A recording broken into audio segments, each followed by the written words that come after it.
Buenos días, señoras y señores, colegas, amigos. Vamos a hablar de las cláusulas finales de los tratados y nos vamos a referir más específicamente a los tratados multilaterales, porque eso es parte de uno de los mandatos de nuestra oficina. Pero me gustaría que si hay cualquier pregunta o cualquier comentario que también se refiera a los tratados bilaterales,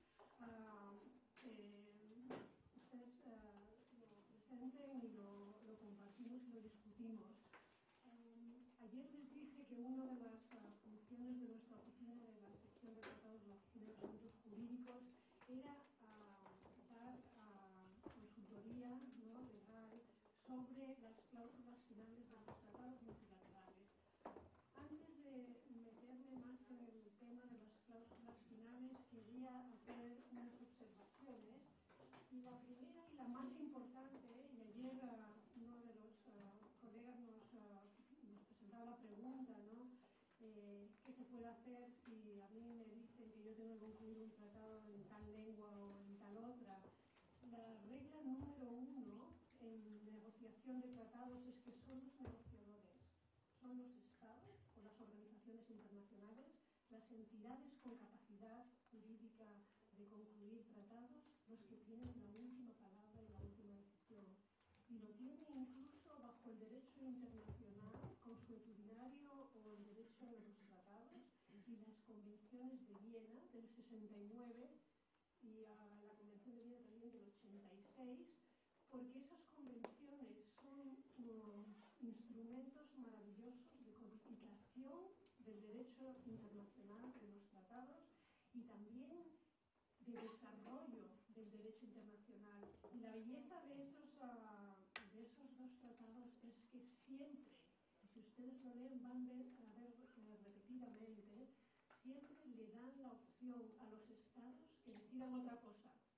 Yo les doy las reglas y ustedes pueden aplicar esas reglas con carácter residual si ustedes no disponen otra cosa.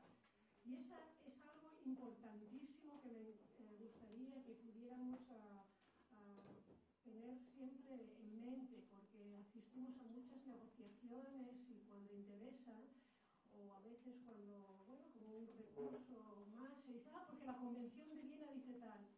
Sí, la Convención de Viena es aplicable, se aplica a los estados que son partes, pero también como derecho consuetudinario se aplica a los que no son partes en su mayoría, sino en su totalidad como tal, ¿no? Como derecho consuetudinario. Pero es que la misma Convención de Viena dice que los estados pueden decidir otra cosa. Y eso es lo que hace que el derecho internacional, el derecho de los tratados, pueda evolucionar. Y eso es lo que hace también que la práctica sea tan importante, la práctica de los estados en los diferentes temas y la práctica de los depositarios hace que sea importantísima también, ¿no? A la hora de resolver algunos asuntos en este área. Y les mencioné las dos convenciones, las del 69 y las del 86, una es entre estados, la otra es idéntica, absolutamente idéntica, y es entre estados y organizaciones internacionales, o entre organizaciones internacionales. La convención del 86 no ha entrado todavía en vigor, pero es un instrumento que recoge el derecho consuetudinario de la misma manera que lo recoge la Convención de Viena. Ahí ven ustedes cómo la estructura de un tratado, que puede ser diferente, pero normalmente así es como, esa sería la disposición donde las cláusulas finales vienen al final, claro, justo antes del testimonio y las páginas de firma. ¿Qué son las cláusulas finales? Bueno, pues son las disposiciones de un tratado que regulan, ¿no?, las cuestiones de procedimiento. Por supuesto, simplemente diciendo esto, parece que no son disposiciones muy importantes. Y sí, claramente no son disposiciones importantes si estamos hablando de un tratado de derechos humanos donde se regulan, ¿no?, los derechos fundamentales de las personas, pero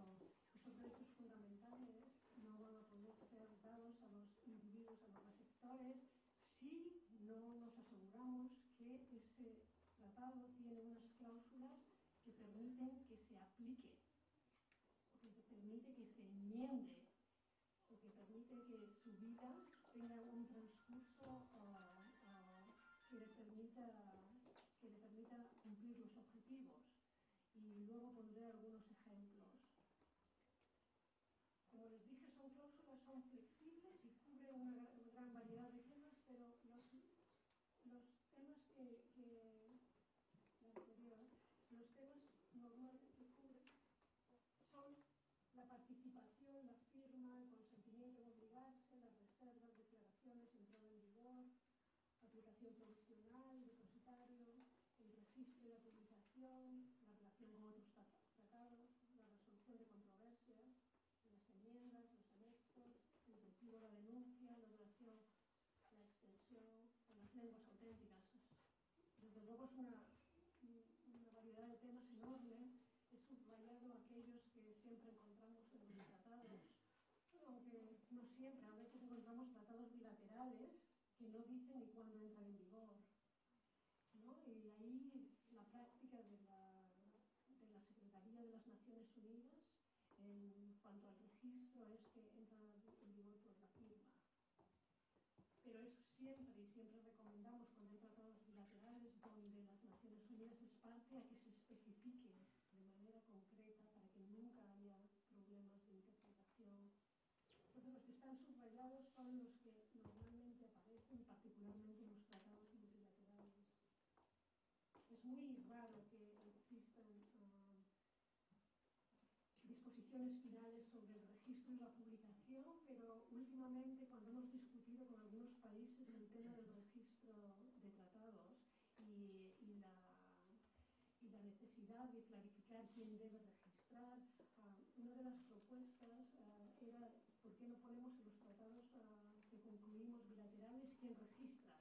Entonces está bien claro, y también está bien claro otra cosa. Si ponemos quién registra, está clarísimo que las dos partes consideran ese instrumento bilateral un tratado, porque no se puede registrar instrumentos que no tengan esa calidad de tratados bajo el derecho internacional.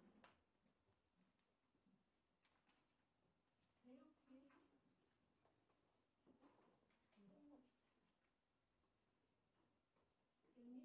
que la misma Convención de Viena, en el artículo 24,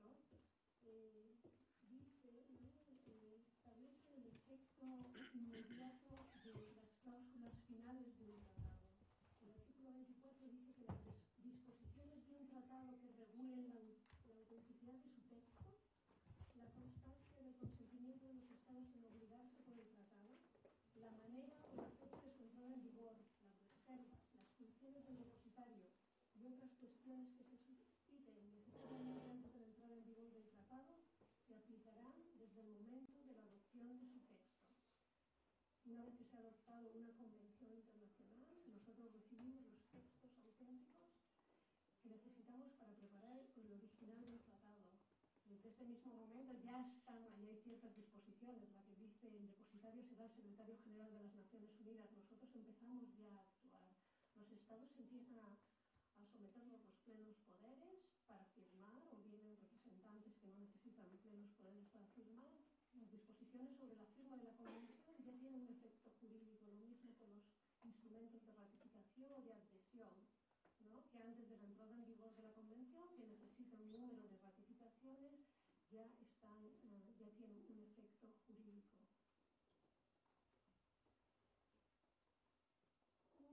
Un paso importante adelante en cuanto a al mandato, a la función de comentar sobre las cláusulas finales de nuestra oficina fue este boletín del Secretario General de las Naciones Unidas, en el que se obliga a todos los departamentos y a todas las unidades de las Naciones Unidas, cuando un tratado se concluye bajo los auspicios de la ONU, a someter las cláusulas finales de los tratados que vayan a ser depositados por el secretario general a la sección de tratados para su revisión. antes del año 2001, cuando este boletín se circuló, se aprobó, no habían, a veces no teníamos ni conocimiento de que un tratado nuevo se había concluido. A veces se negociaban en Viena, en Ginebra, si se negociaba en el contexto de una conferencia diplomática internacional, estábamos más al día de lo que pasaba, pero a veces los tratados se negocian durante años y años y no hay una expectativa de que esos tratados vayan a ser finalmente adoptados ese año, y cuando nos damos cuenta es cuando nos notifican que tenemos que ser el depositario y preparar el texto auténtico. Entonces hemos tenido problemas con las cláusulas finales, en particular con las enmiendas y con las cláusulas de entrada en vigor, y entonces a partir de ese momento hay por lo menos un documento interno de las Naciones Unidas que por supuesto obliga solo a los organismos y a las unidades de la ONU, ¿no?, que siempre prestan secretaría a esas conferencias, de someternos al tratado. Y yo puedo decir que hoy en día no solo es algo que se realice, sino que es algo que nos piden todo el tiempo con carácter de no solo de urgencia, pero aprecian absolutamente nuestros comentarios, nuestras revisiones, y en muchos casos se aceptan muchos de los cambios que pedimos, que por supuesto son técnicos, ¿no? Y que al final dependen de los estados. Nosotros podemos decir, esto están poniendo, esto puede tener esta consecuencia, si ustedes pusieran, lo redactaran de esta otra manera, se solventarían ciertos problemas, pero al final son los estados los que deciden lo que quieren hacer. Si tienen alguna pregunta, me interrumpen. Lo que es importantísimo es que, sobre todo en esta sesión, ¿no?, de este día, que va a ser más técnica, que todas las posibles preguntas que ustedes tengan que se resuelvan, que podamos tener ese diálogo.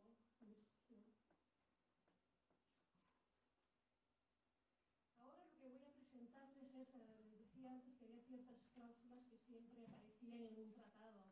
Lo que vamos a hacer es ir yendo hablando de los diferentes tipos de disposiciones, como el depositario, la entrada en vigor, y ahí nos vamos a meter un poco, y ahí es donde, si ustedes tienen preguntas también, que van a ser temas más prácticos, pueden decir. Aquí lo que van a ver son algunos ejemplos de buenas prácticas, de buenas cláusulas, y algunos ejemplos de malas prácticas y de malas cláusulas. Tienen ustedes el manual de las cláusulas finales de tratados multilaterales, y ahí van a encontrar muchos ejemplos.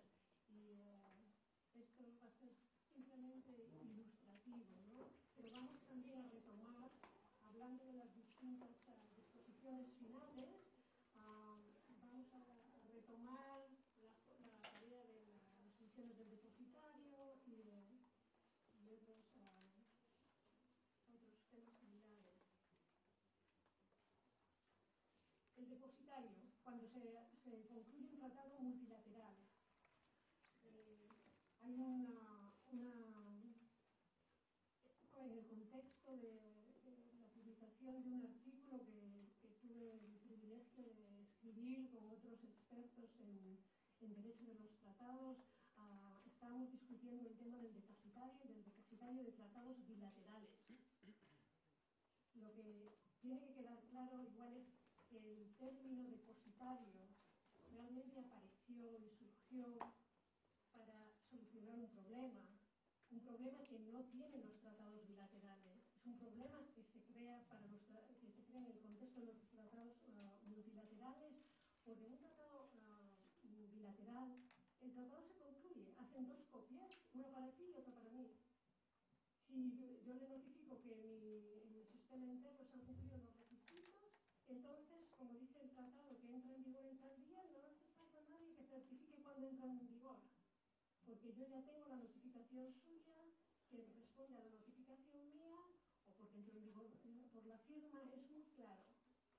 O sea, la figura, la entidad, la institución del depositario no se aplica a los tratados bilaterales. estrictamente hablando. Teníamos unos colegas creo que en la Organización de Estados Americanos que decían, sí, nosotros somos los depositarios de tratados bilaterales. Entonces dijimos, ¿qué significa para ustedes los depositarios? Ustedes notifican a las partes, ustedes preparan los originales, notifican a las partes. No. Lo que nosotros hacemos es, cuando se concluye, nos dan una copia. Eso no es ser el depositario. Eso, bueno, en el contexto de una organización internacional, eso es lo que hace la Secretaría también, con los tratados que concluye la ONU, es lo que llamamos el safekeeping. Nosotros tenemos no solo copias, a veces copias, pero deberíamos tener también el original que corresponde a las Naciones Unidas y lo guardamos en nuestro archivo, pero no ejercemos ninguna función depositaria para los tratados bilaterales.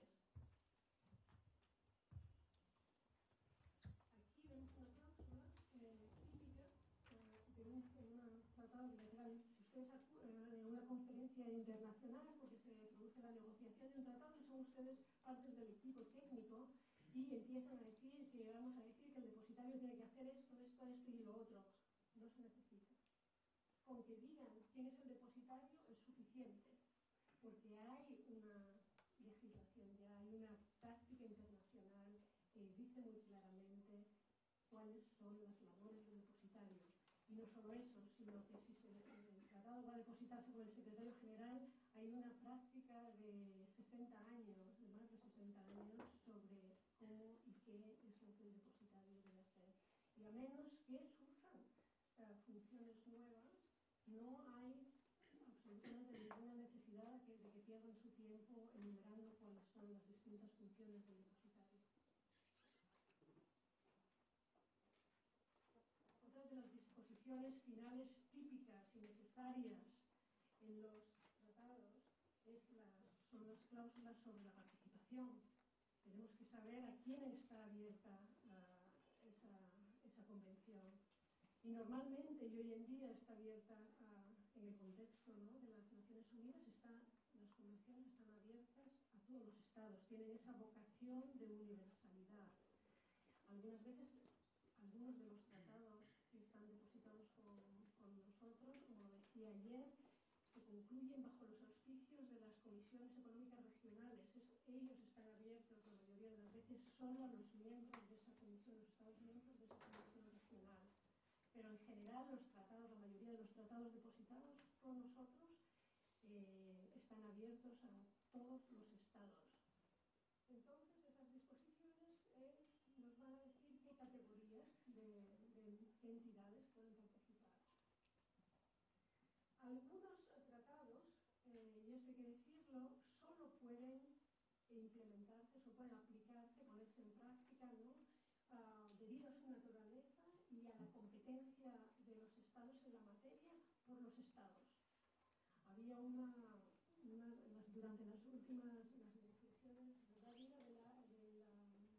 del acuerdo sobre el comercio de armas, había discusiones sobre la participación de la Unión Europea. La Unión Europea había hecho un caso muy fuerte sobre la necesidad de la participación de la Unión Europea en el tratado. Y ellos alegaban una mezcla entre esto, bueno, sí, es un tratado de desarme en un sentido, pero también es un tratado de comercio. Y debido a la competencia que tiene, exclusiva que tiene la Unión Europea en muchos temas sobre el comercio, querían y estaban empujando muy fuerte para que la Unión Europea pudiera ser parte. Pero no se aceptó. No se aceptó que la Unión Europea, porque este tratado va más allá de un puro comercio y son los estados todavía los que tienen la soberanía y la responsabilidad en los temas que están cubiertos por el tratado sobre el comercio de armas. Otro de los ejemplos de tratados que solo los estados tienen competencia es el Estatuto de Roma de la Corte Penal Internacional. Y este tratado está abierto solo a estados.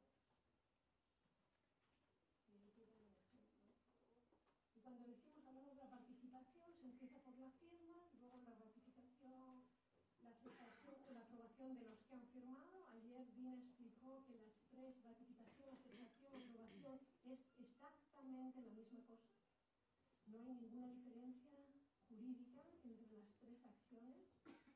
No hay ninguna diferencia jurídica tampoco con la adhesión, no hay ninguna diferencia en los efectos jurídicos. Pero la adhesión no viene precedida por la firma.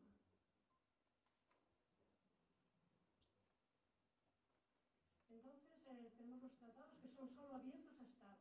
Tenemos los tratados que contienen disposiciones relativas a la participación de organizaciones internacionales.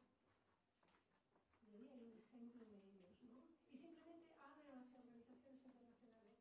Esto es a veces difícil y plantea problemas para el depositario. Y ahora les voy a dar un ejemplo. Cuando una institución, una entidad de carácter internacional, sí, que presentó un instrumento de adhesión al depositario para la Convención de Viena de 1986 sobre el derecho de los tratados. Ellos argumentaban que eran una organización internacional, que es uno de los requisitos de la Convención que la Convención establece para ser partes en esa Convención. Y el depositario, por la naturaleza de esta entidad, por la manera en que se constituyó, por la naturaleza de sus funciones, no estaba convencido de que esto fuera una organización internacional de pleno derecho con capacidad para concluir tratados. Entonces se contactó a esta organización internacional y hubo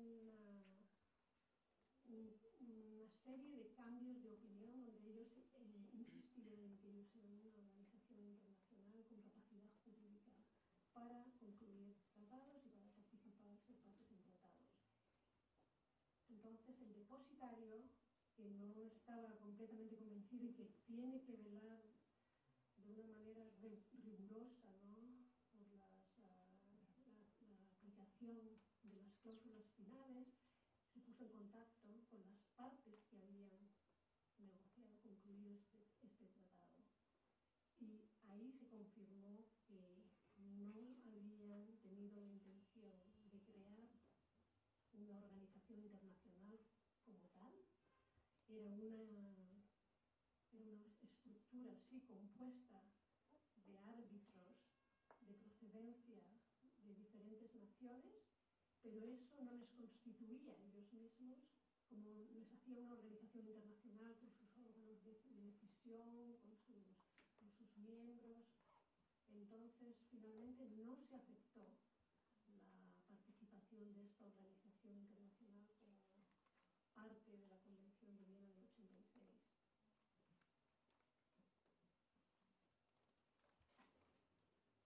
A veces cuando el tratado dice que es abierto, está bien, sí.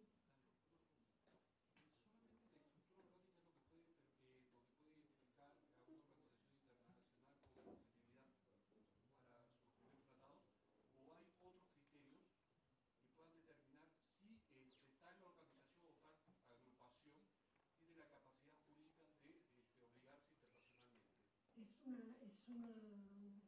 Es un tema complejísimo. Hay muchísimos diferentes indicios. Cuando nosotros vemos unos estatutos de una organización que dicen claramente que tiene personalidad jurídica internacional, como organización internacional, es el caso más simple. Aunque luego uno vea que el mandato, los organismos de gestión no son la representación de los Estados miembros, sino algunos técnicos con carácter personal que ejercen esas funciones de consejo. Hay de todo tipo de instrumentos.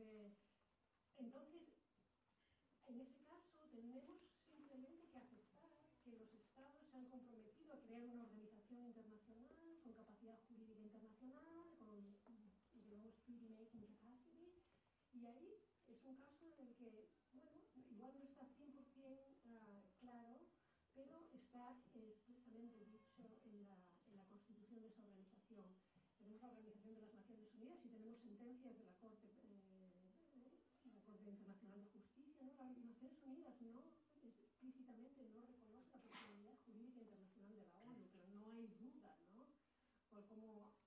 precisamente por esos otros caracteres que los estados dan, parte de su soberanía, y se ponen conjuntamente, ¿no? Y dan un mandato a esa organización para que desempeñe funciones a nivel internacional, y no queda ninguna duda de la personalidad jurídica internacional de las Naciones Unidas, de los organismos especializados y de muchas otras organizaciones establecidas desde hace muchísimos años.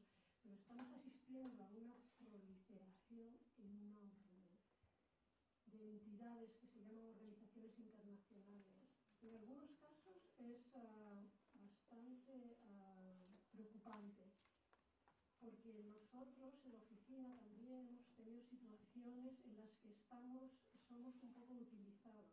Si estas organizaciones que tienen ese dudoso carácter internacional, por la manera, por ejemplo, en que se constituyeron, 4 amiguetes se sentaron a decidir que íbamos a hacer esto, y creamos otro punto, una red de universidades que contactan carácter público-privado.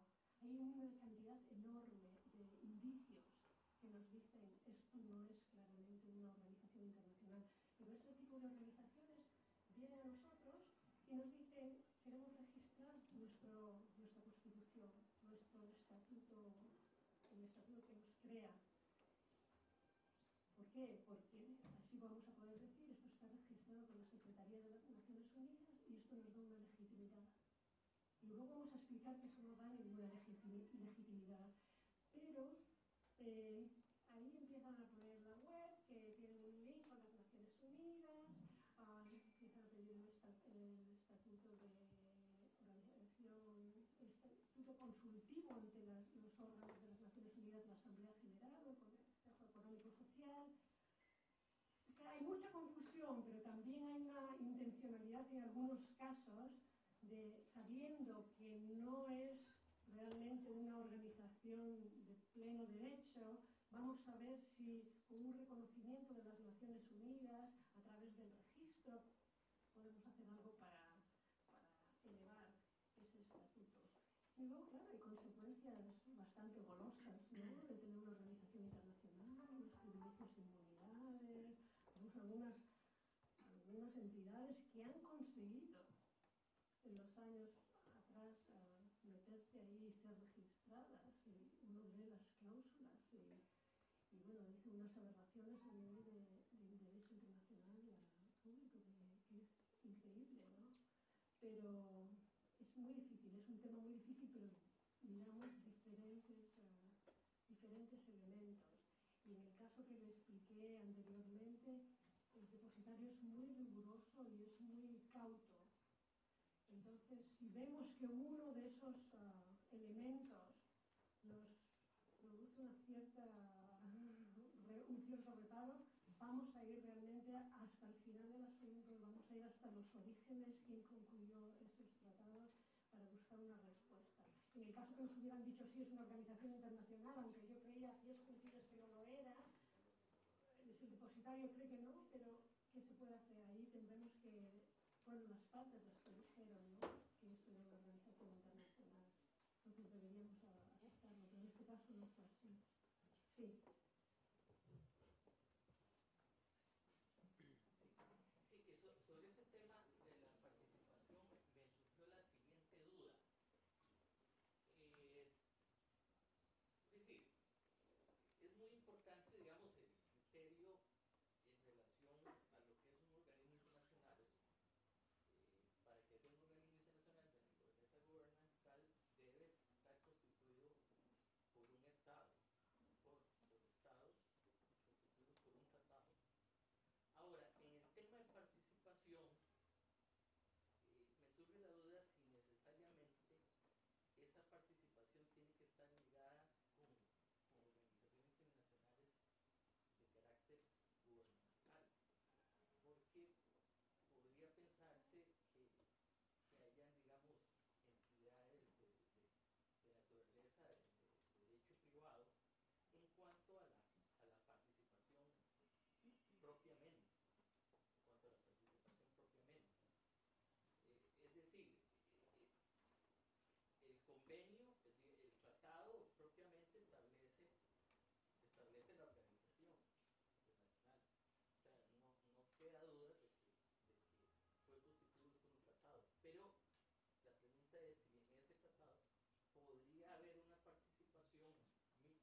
el tratado mismo.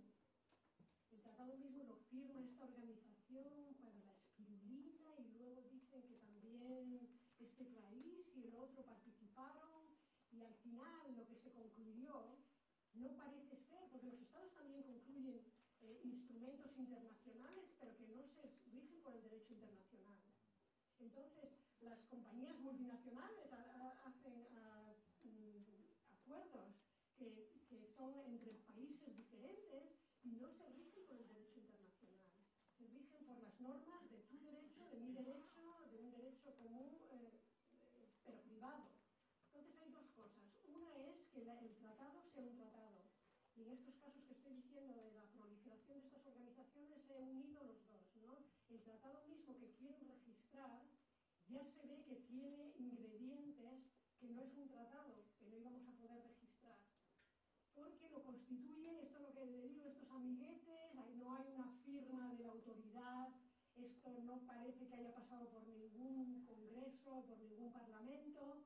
O sea que una cosa es, un tema es que el tratado en sí sea tratado o no sea tratado, y otra cosa es que en el caso de este problema que tuvimos, que el depositario tuvo, ¿no? El tratado era un tratado bilateral. Pero el tema era si ese tratado bilateral estaba constituyendo una organización internacional con capacidad jurídica. O sea que estamos discutiendo aquí, estamos enlazando dos temas. Uno es qué es un tratado y otro es si un tratado, aunque sea tratado bajo el derecho internacional, está constituyendo una organización internacional. Porque una organización internacional, al igual que un Estado, son las dos entidades que en derecho internacional pueden concluir un tratado. O sea que he unido las dos cosas. Con la participación, cuando puse el ejemplo de esa organización o ese organismo, no había ningún problema con el tratado. Y de hecho el tratado estaba registrado con nosotros. El problema fue que ese tratado no establecía una organización internacional que tuviera capacidad jurídica para concluir tratados. En el caso que estaba diciendo de estas entidades que se llaman a sí mismos la Secretaría General de no sé qué, se llaman el depositario, de estas entidades que se crean, ¿no? Con instrumentos que ellos mismos, esos instrumentos son dudosos en cuanto a constituir tratados. Y una de las razones por las que son dudosas es porque quienes los constituyen no parece, según las prácticas y la manera que está redactado lo que le llaman un tratado, no parece que sea realmente un instrumento, un tratado a nivel internacional. No sé si eso clarifica su pregunta. Sí, bueno, el asunto es que dentro de la participación, estoy poniendo el supuesto de que dentro de la participación están estados, es decir, dentro de la participación sería cualquier estado, pero dentro del artículo sobre participación se abre la posibilidad de participar entidades con forma de derecho privado. No. O sea, hay una composición mixta, digamos una composición mixta. Una cosa muy clara. Solo pueden participar, y digo solo entre comillas, porque luego podemos hablar qué pasa con Palestina, qué pasa con Palestina antes de lo que pasó el año pasado, ¿eh?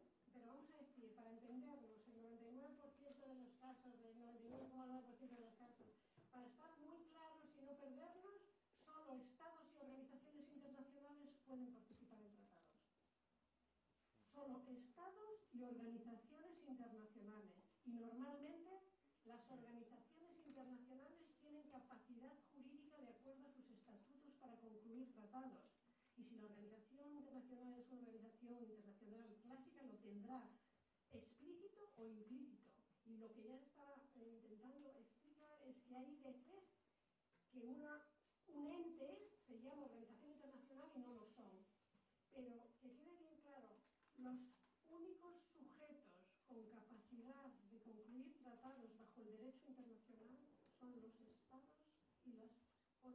organizaciones internacionales. No quiero complicar más las cosas, pero voy a dar un ejemplo. Cuando se producen los acuerdos de paz después de una guerra civil, en algunos países, ¿no?, donde hay una mediación de otro país o de un grupo de países, se concluye un tratado y también se deja participar a las guerrillas, al Partido Revolucionario que aceptó los acuerdos de paz. Nosotros también tenemos acuerdos de ese tipo registrados y en el título se pone que también este grupo guerrillero que dejó las armas es parte del tratado, pero parte en el título. Pero luego las partes, ese grupo no aparece. Ellos no tienen ninguna capacidad, ningún derecho. A nivel interno sí, y tienen una obligación moral de cumplir el alto al fuego que han cualquiera de los acuerdos que se recogen en ese instrumento, ¿no? Pero ellos no son en derecho internacional un sujeto, con lo cual ellos no pueden concluir tratados. En el caso de Palestina, por ejemplo, en los años yo creo que 80, 90, Palestina es parte a 3 tratados que se han concluido bajo los auspicios de la Comisión Nacional para West África, ESCWA, o ESCA. Y Palestina pudo participar en esos tratados por una fórmula. Son tratados muy técnicos que se refieren al transporte terrestre, al transporte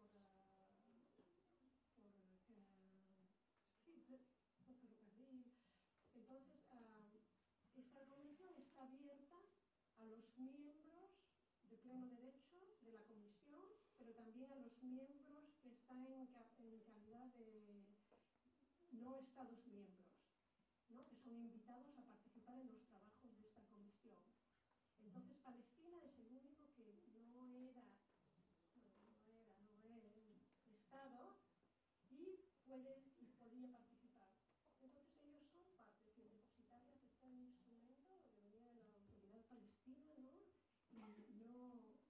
Pero es un caso bastante especial, borderline, pero para entendernos, estados y organizaciones internacionales, el menor indicio de que estamos hablando de una entidad internacional, pero no gubernamental, no una organización internacional, eso no les da acceso. Una ONG, tenemos ONGs internacionales que con un poder y con una internacionalidad que nadie se lo niega, pero las ONGs, por muy internacionales que sean, no se rigen por el derecho internacional y no pueden participar en tratados. Sin embargo, participan y muy activamente en las negociaciones, pero eso es en calidad de representantes de otra índole, ¿no?, de la sociedad civil.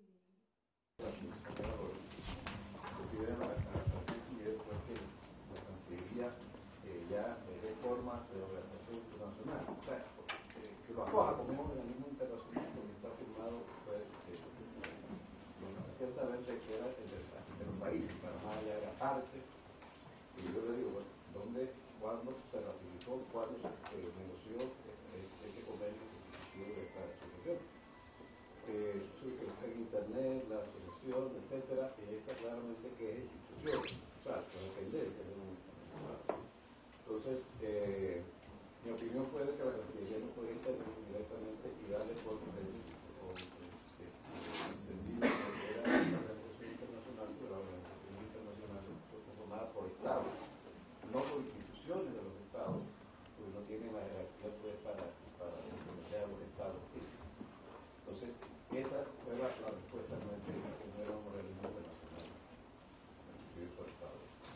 Ese tipo de organizaciones, de ONG sobre todo, se manejan con respecto a que en el país se le otorga una personalidad jurídica, pero a través de un ministerio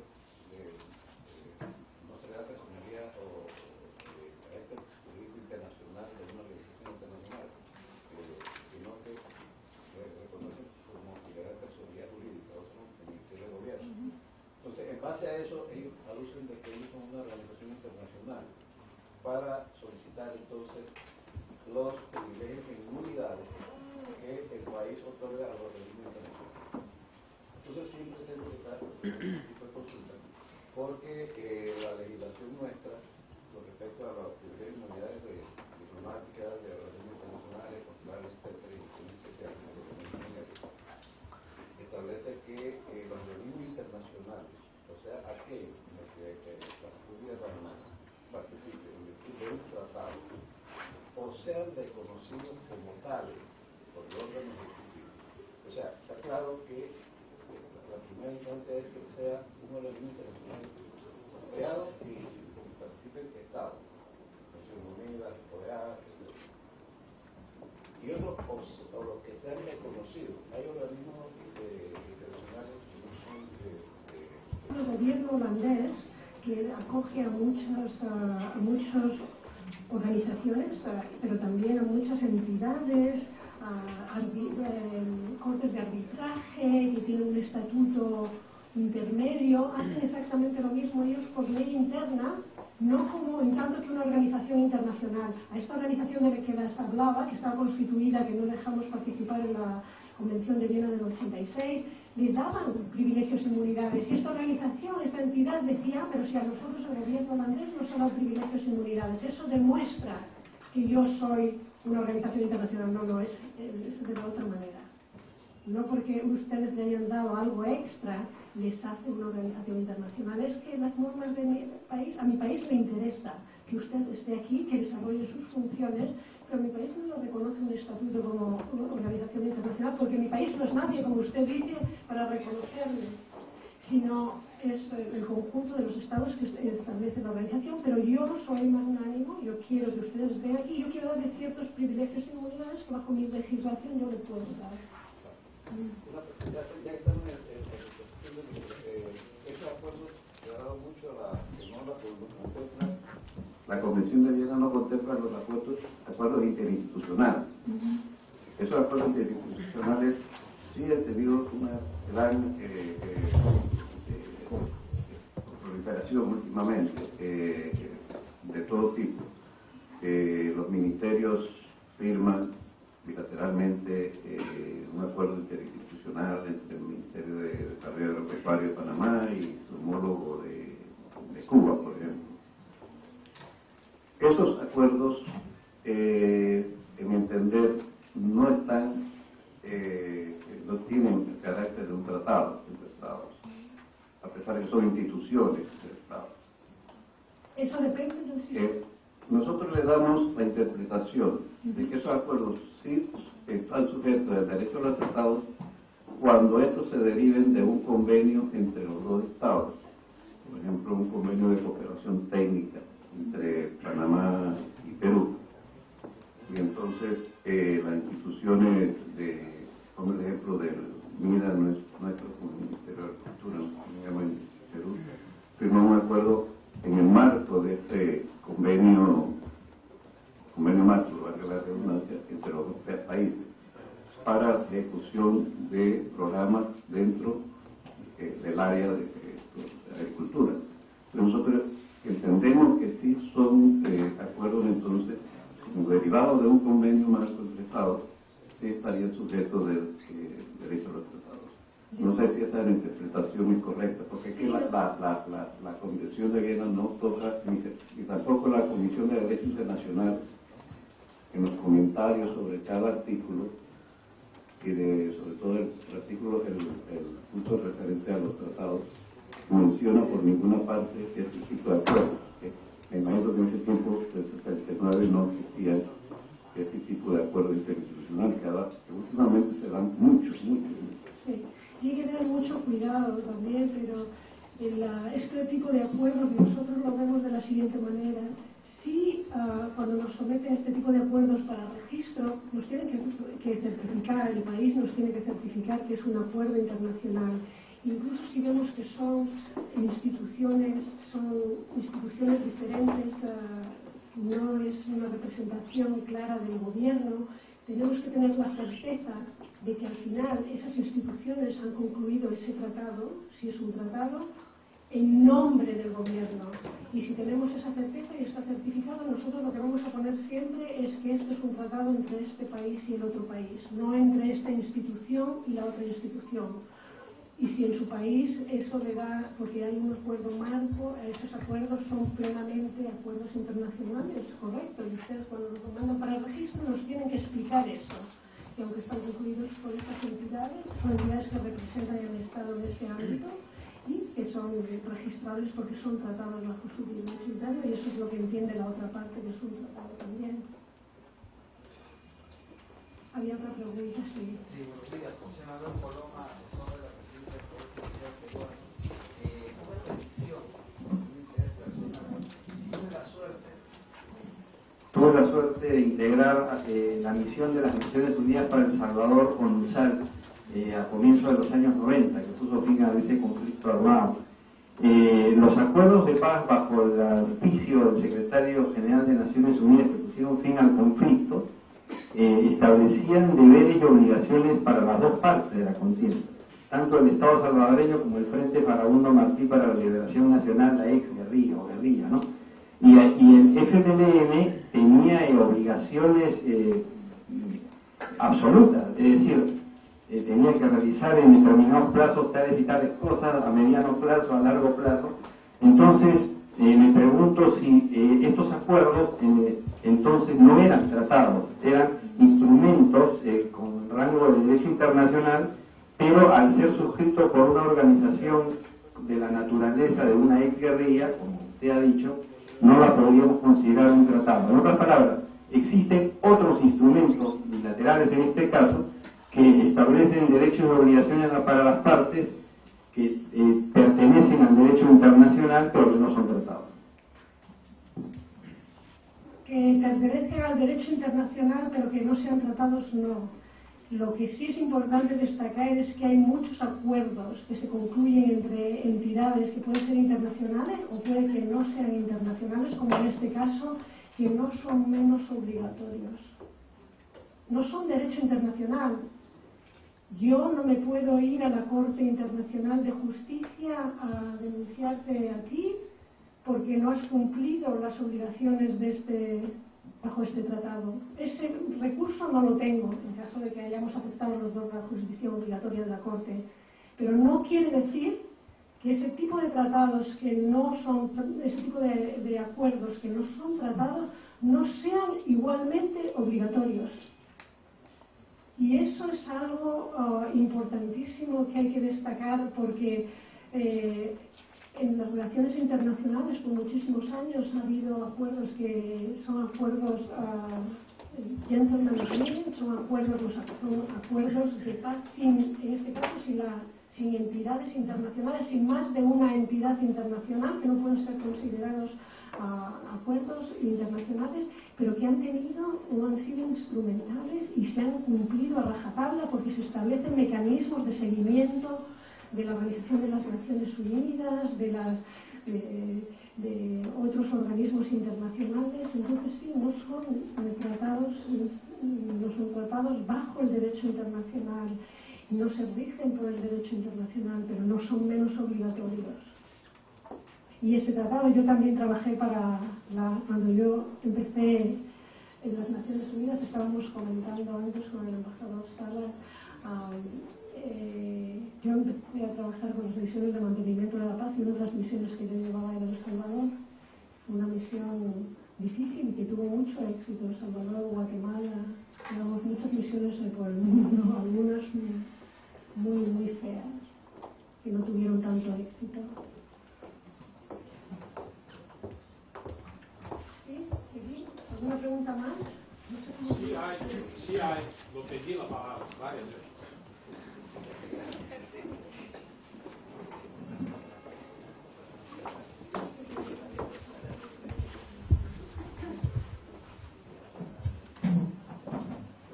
¿Otra pregunta? Sí.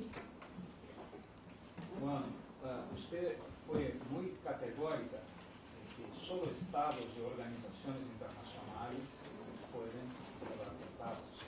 La Santa Sede. No he oído la última parte. La Santa Sede tiene casi 200 acuerdos Sí, pero la Santa Sede está reconocida desde hace décadas como un Estado.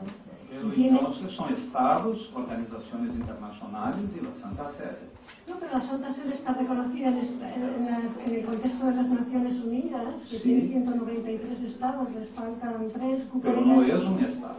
La Santa Sede no es un estado. Bueno, la Santa Sede es reconocida como Estado observador ante las Naciones Unidas.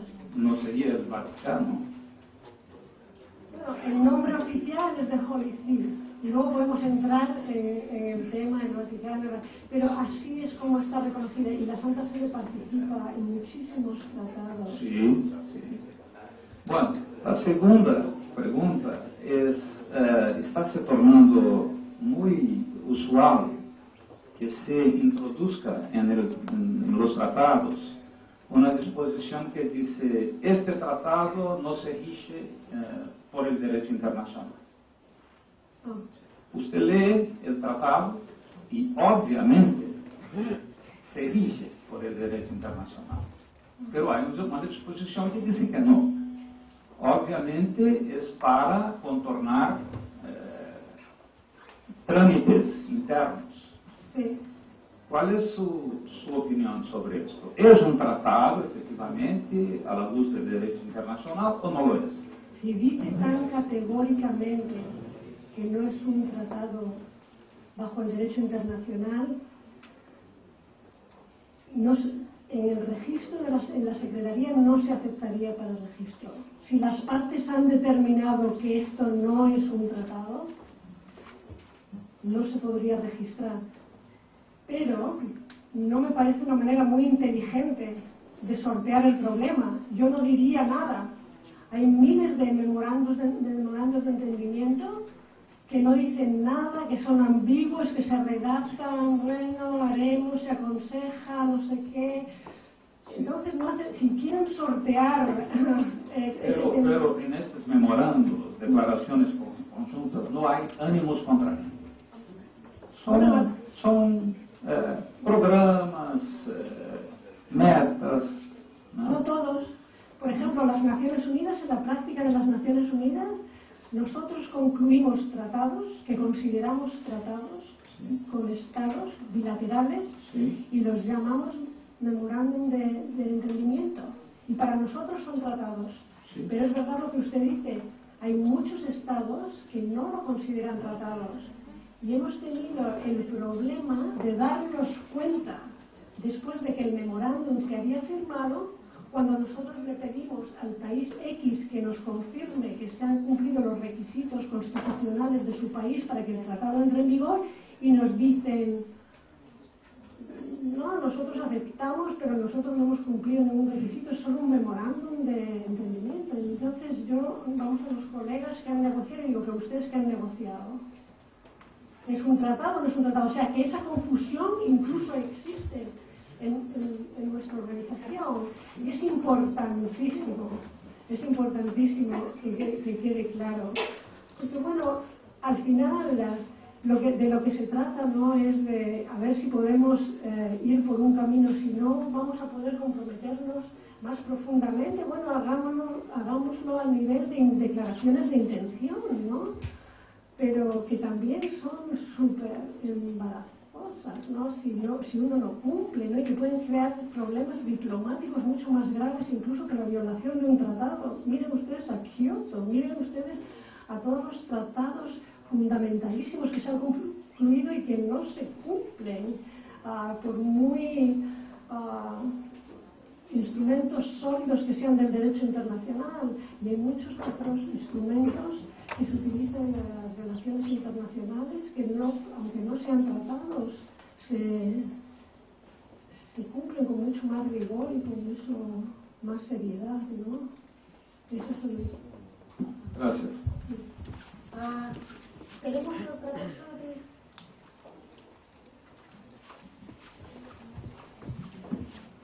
Sí, buenos días, muchas gracias. Mi nombre es Pablo Salamanca, soy de la Cancillería peruana. Quería hacerle un comentario y una pregunta. Usted mencionó en su disertación que dentro de Naciones Unidas, el Secretario General identifica ratificación ratificación, aprobación y aceptación como lo mismo, ¿no? Sin embargo, según tengo entendido, según la Constitución peruana, la aprobación es un término que se utiliza para lo que es el Congreso de la República, o sea, el Poder Legislativo, y posteriormente viene la rectificación, que es por el Ejecutivo, por el Presidente de la República.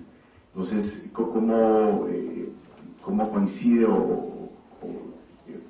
esto con lo que usted mencionó?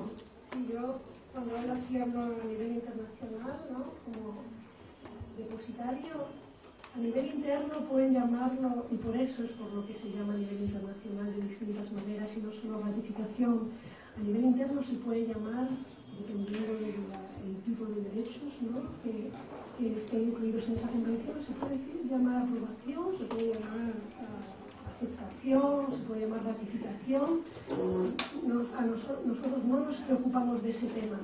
A nivel internacional surgió la necesidad de no llamarlo siempre ratificación, porque los sistemas internos no los llaman de diferentes maneras. Para nosotros, a nivel internacional, es lo mismo. Es absolutamente lo mismo. Los efectos jurídicos son lo mismo. Y si un Estado nos dice este es mi instrumento de aprobación, nosotros lo procesamos como si fuera una aprobación. Lo único que miramos es si ha habido una firma antes. Si ha habido una firma antes, lo procesamos como aprobación. Si nos dicen que es ratificación, ratificación. Y si nos someten incluso un instrumento de aprobación y ustedes nunca firmaron, nosotros lo vamos a procesar también. Lo vamos a procesar como una adhesión y les vamos a informar a ustedes que ustedes no firmaron, con lo cual van a adherirse al tratado sobre el plano internacional. Y esta es una diferencia que me gustaría que quedara muy clara, porque eso es lo que hace distintos, cómo se ven diferentes figuras en derecho nacional e internacional. Es muy importante esta pregunta también, porque pone de relieve, ¿no? La ratificación a nivel doméstico, el depositario ni se mete en ello.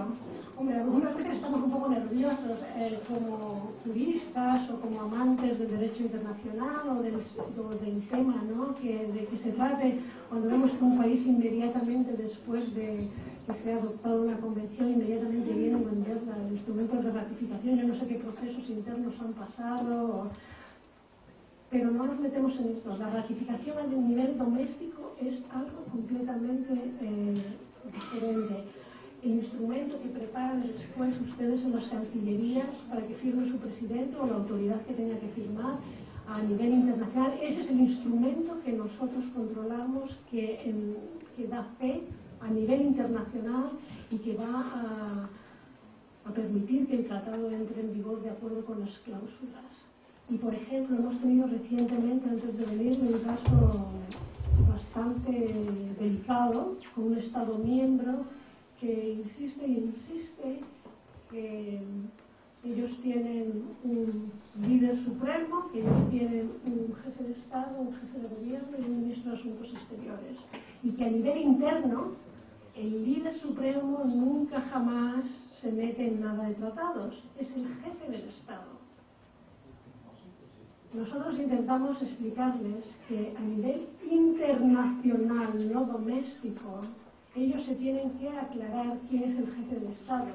A nosotros nos da igual si es el líder supremo o si es el jefe de Estado, pero el que sea el que realice esas funciones, y si no el primer ministro, y si no el ministro de Asuntos Exteriores, deben darnos un instrumento firmado propiamente para que ese país pueda ser parte. Y esto que parece sencillo tiene implicaciones políticas a veces muy graves a nivel doméstico, porque cómo le va a decir a uno que las Naciones Unidas acepta incluso que el ministro de Asuntos Exteriores firme, pero no el jefe de Estado, que para nosotros no es el jefe de Estado, porque no es quien bajo el protocolo representa al país, sino es el líder supremo, es el que todos conocemos, todos, ¿no? Que es la cabeza del Estado. Entonces, a veces tenemos problemas, muy a menudo tenemos problemas de esa índole, pero lo que es importante es distinguir lo que es el ordenamiento interno y la terminología que ustedes utilizan y lo que hay que hacer sobre el plano internacional y cuáles son los requisitos a ese nivel. Y tenía otra pregunta. Perdón. Sí, tenía una segunda pregunta, disculpe. Este es un tema un poco más superficial o protocolar en cuanto a los convenios bilaterales. Lo que pasa es que nosotros, lógicamente, como Cancillería negociamos varios tratados y me he dado cuenta que hay una diferenciación de apreciación en temas de forma, ¿no? Que no sé si usted nos podría precisar si hay una norma o disposición de lo que es lo que se estila, ¿no? Por ejemplo, negociando con un país, decían que cuál es el orden que se debe poner. Por ejemplo, el gobierno de Perú y el gobierno de Francia, o primero Francia, después Perú. Segundo, ¿dónde va la firma? Porque, por ejemplo, he hablado con unos países y me dicen, ellos tienen que, para ellos la precedencia de donde ellos la firma de su país tiene que ir a la derecha y para nosotros a la izquierda, por ejemplo. O pues también el tema de los idiomas. Por ejemplo, algunos me decían, de otro país, me decían, la versión en castellano se debe poner primero Perú y después Estados Unidos, por ejemplo, y la versión en inglés primero se tiene que poner Estados Unidos y después Perú. Entonces, quería ver si podría aclarar este tema. Sí. Voy a responder primero a la pregunta. ¿Es lo mismo? Miren, telepatía. Yo no soy muy... como les he dicho, yo no soy muy protocolaria, en el sentido de que no tengo esa maravillosa cualidad, ¿no?, que ayuda tantísimo a resolver problemas, pero soy muy práctica. Entonces muchas veces me vienen hasta los colegas, vienen de los colegas de nuestra misma asesoría jurídica, ¿no? Y ahora son nuevos, o ¿qué hacemos? Nos dicen que tienen que poner primero esto, que tienen que poner lo otro. Yo siempre digo, ¿qué más da? Habiendo dicho esto, estamos tranquilísimos para poder negociar una solución. Entonces, señores, váyanse a los precedentes. ¿Cómo se han concluido tratados en el pasado? Váyanse a nuestra website. Si no lo tienen en la suya, tienen que irse a desempolvar archivos. Váyanse a nuestra website. ¿Qué se ha hecho en el pasado? ¿Cómo aparecen esos? ¿Cómo se han firmado esos tratados? Pregúntale a la otra parte. Pregúntese ustedes mismos cuál es la importancia, porque yo estoy simplificando, soy consciente de ello, ¿no? Y a veces problemas de este tipo pueden causar pues algunos problemas, ¿no? Entonces, sí, una solución, por ejemplo, ¿no?, sería, bueno, pues en mi copia yo voy primero y el otro va, o al revés, le doy la deferencia a usted, va usted primero y mi lengua va primero y la otra. En la otra lo ponemos el lacito y todo, lo sellamos, pero al revés. Puede ser, ¿no?, los contenidos son los mismos, pero bueno, siempre hay otros países que tienen una tradición y son capaces de imponer o no imponer a la otra parte no tiene esa misma opinión, no tiene una opinión formada. Entonces yo realmente no puedo decirles que hay un protocolo, ¿no? Y de diferentes organizaciones, diferentes países lo hacen de diferente manera. Nosotros sí tenemos un protocolo que claro, usted tiene razón en plantear esta pregunta, ¿no? El protocolo que tenemos nosotros nos ayuda a organizar por qué mi lengua no va primero, nosotros lo hacemos en orden alfabético. Tenemos 6 lenguas, los tratados están 6 lenguas oficiales en orden alfabético. Luego las páginas de firma también en orden alfabético en inglés. Y en cada página de firma también en inglés en orden alfabético en nombre del país.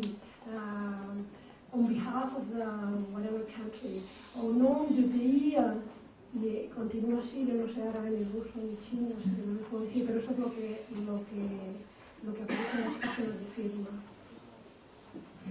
Sí. Los dos puntos con respecto a la denominación del instrumento, la Comisión de Derecho Internacional de las Naciones Unidas, que codificó el derecho a los tratados, comenta sobre este aspecto y habla de los tratados en debida forma y los acuerdos en forma simplificada. entendiéndose que los tratados, o sea, todos son tratados, pero uno en debida forma y otro en forma simplificada. Los de debida forma son los que cumplen todos los requisitos internos en el país, todos los procedimientos. Y los de forma simplificada son aquellos que entran en vigencia directamente el día de su firma o con la firma de esos acuerdos. Allí está bien establecido que la denominación genérica es tratado, pero también existen las convenciones, convenios, acuerdos, pactos, concordatos, calle de notas, todos ellos, después que se celebran entre estados, están sujetos al derecho a los tratados y son tratados, la denominación genérica. Lo que determina si un tratado es en debida forma, no es la denominación de memorándum de entendimiento, que también se menciona allí, o tratado, sino es el contenido, la magnitud de los compromisos que tengan los estados plasmados en este instrumento. Entonces, puede llamarle memorándum de entendimiento, y fue lo que hablé ayer sobre el memorándum de entendimiento que Naciones Unidas nos presentó en inglés, que es un instrumento que va Panamá a comprometerse con Naciones Unidas a la creación de un centro regional interagencial de las Naciones Unidas en Panamá. Todos los órganos de las Naciones Unidas regionales, llámese UNICEF, PNUD, PENUMA, etcétera, tendrán su sede en Panamá, y los compromisos de Panamá es crear toda la infraestructura, que son millones de dólares. Entonces me llevan el documento denominando Memorándum de Entendimiento, que también se le denomina MOU, para obviar la aprobación por la parte de la Asamblea. Naciones Unidas es un organismo internacional, Panamá es un Estado, o sea, que es un tratado entre ambos, dos sujetos del derecho internacional. Lo que yo manifestaba para evitar confusión era que se cambiara la denominación a convenio o acuerdo, pero en todo caso, si se mantenía la denominación de memorándum de entendimiento, no por la denominación iba a obviar la aprobación legislativa en Panamá, sino simplemente porque los compromisos que existían en el documento son muy relevantes para y tendría que denominarse pues un tratado en debida forma. Así que la denominación no es lo que determina, según la misma Comisión de Derecho Internacional, sino el contenido. Y con respecto a la firma, eso no es una norma establecida en la Convención de Viena, ni tampoco la Comisión de Derecho Internacional hace mención de eso. Esa es la práctica costumbre. Cuando es bilateral, y eso en el documento, las dos cosas están contempladas en el documento que les he pedido a los organizadores del seminario que incluya sobre un documento didáctico que yo he elaborado en Panamá, es la firma alternada. O sea, siempre se hacen dos textos cuando es bilateral.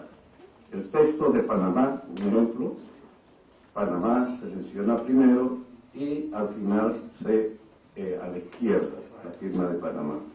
El texto que prepara el otro país, ese país, un ejemplo, Perú, va primero Perú y su firma a la izquierda. O sea que los textos son alternados. Eso no está en la norma. Tan desencaminada. Entonces, esa es práctica y costumbre, no es una norma. No se va a quitar validez del tratado si los dos firman a la izquierda por cuestiones de que la gente pues que prepara el documento no está enterado de la práctica, pero sí se estila que el texto que le corresponde a un país se mencione primero y al final en la firma vaya a la izquierda y así el otro país. Esos son los dos puntos que se tocaron y que por experiencia están contemplados en el documento didáctico que he elaborado en base a todo esto, incluso los comentarios de la Comisión de Derecho Internacional. Sí, muchas gracias, muy interesante. Solo añado una cosa más antes de ir a tener un descanso. Incluso la Corte Internacional de Justicia ha tomado como tratados los minutes of the meeting. Son las notas que se toman en un meeting entre dos personas. Y han dicho que las obligaciones ahí, porque eran dos estados y por la naturaleza y por otra serie de elementos, son tratados. O sea que es totalmente correcto, es unánime en la interpretación que no importa cómo se llama un instrumento, no es el nombre lo que determina si es un tratado o no. Y también durante el intermedio había un comentario, una pregunta, y quería también aclarar que hemos dicho que un tratado, no importa cuál sea su nombre, el hecho de que usen un nombre u otro no le da la categoría de tratado. Pero también es muy importante recordar lo contrario. Cuando yo llamo a algo una cosa que no es tratado, yo lo llamo un acta final o lo llamo algo diferente, es un indicio de que tal vez no es un tratado. O sea que los casos son normalmente complejos, hay que mirar todos los posibles elementos para antes de sacar una conclusión, y lo que al final es lo más importante es saber lo que uno quiere. Saber si quiere construir un tratado y saber si quiere construir otro tipo de acuerdo.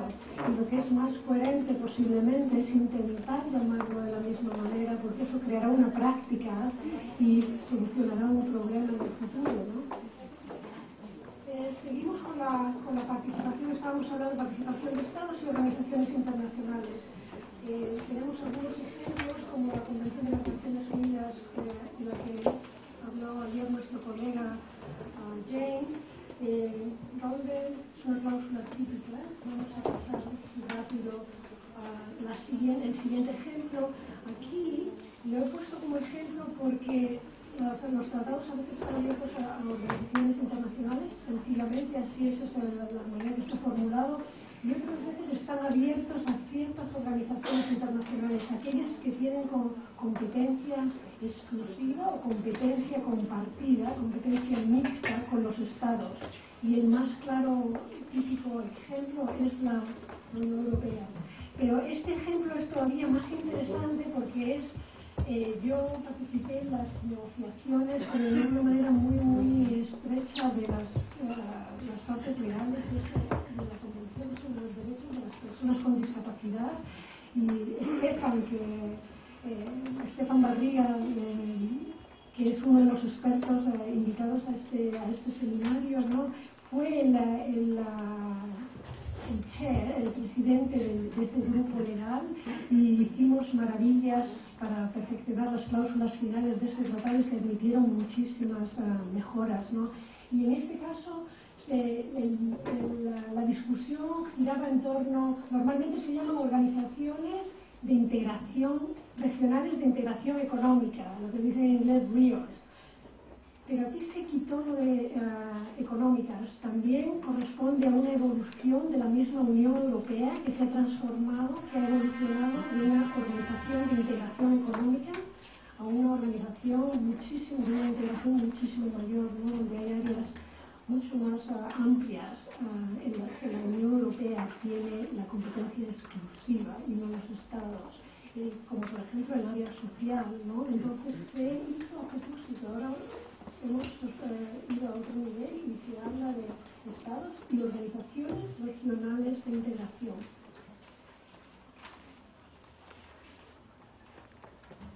Cualquiera de los ejemplos de las cláusulas finales de esta convención son buenos ejemplos para la negociación de cláusulas finales, porque es un ejemplo actual y es un ejemplo muy, como he dicho, muy estudiado, ¿no? Donde no se pudieron incorporar todas las mejoras, pero la mayoría sí.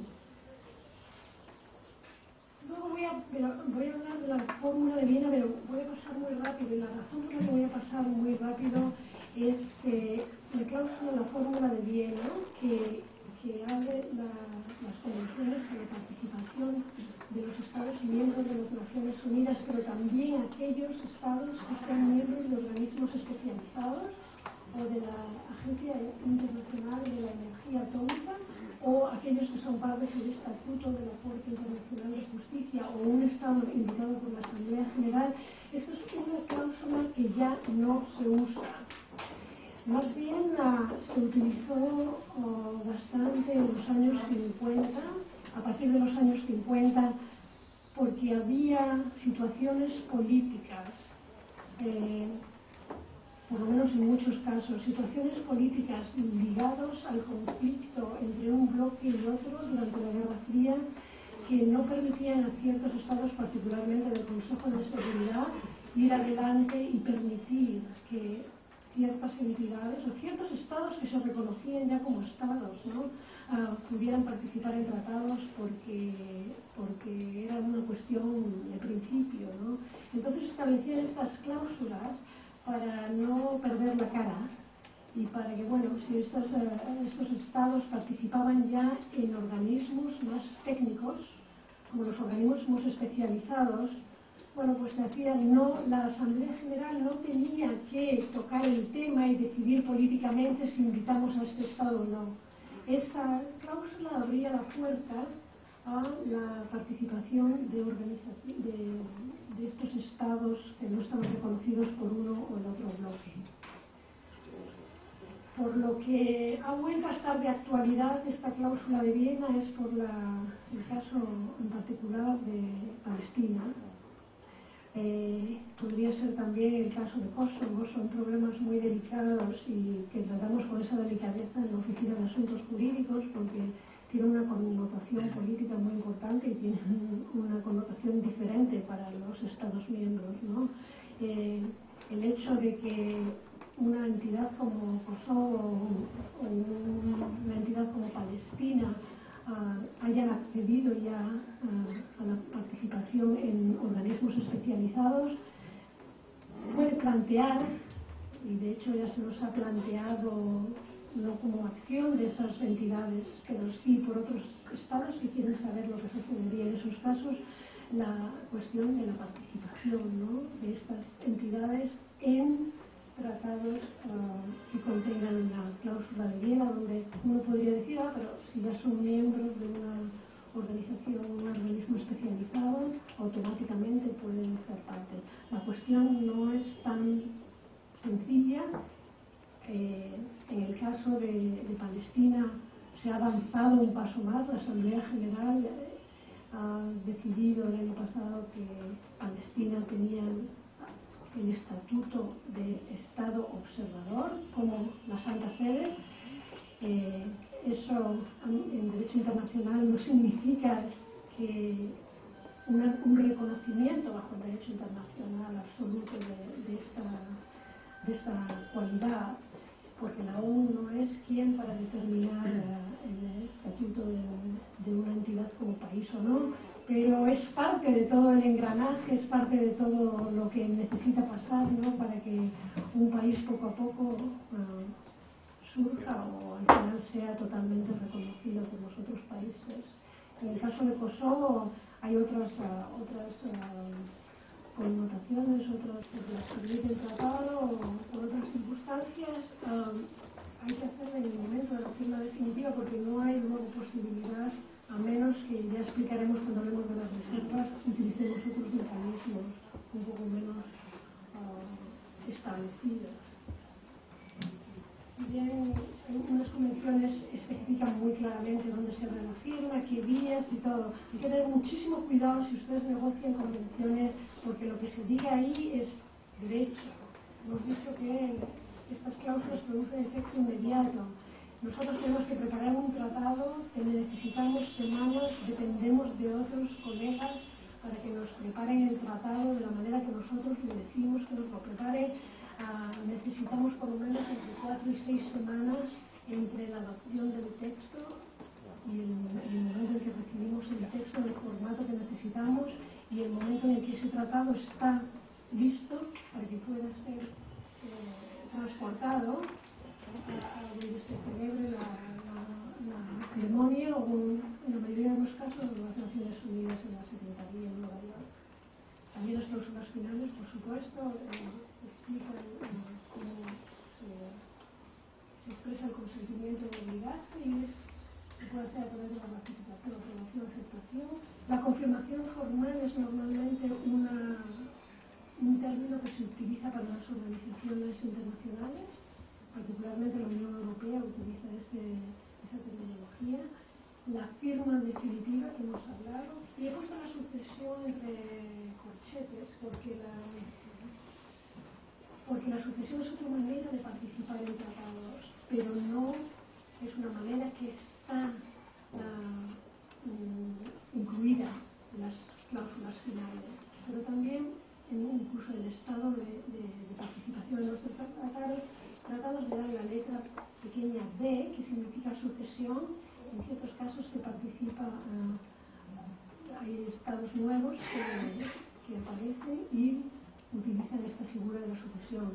Si tienen alguna pregunta sobre eso también lo podemos discutirlo, pero vamos a pasar, por falta de tiempo, a la siguiente.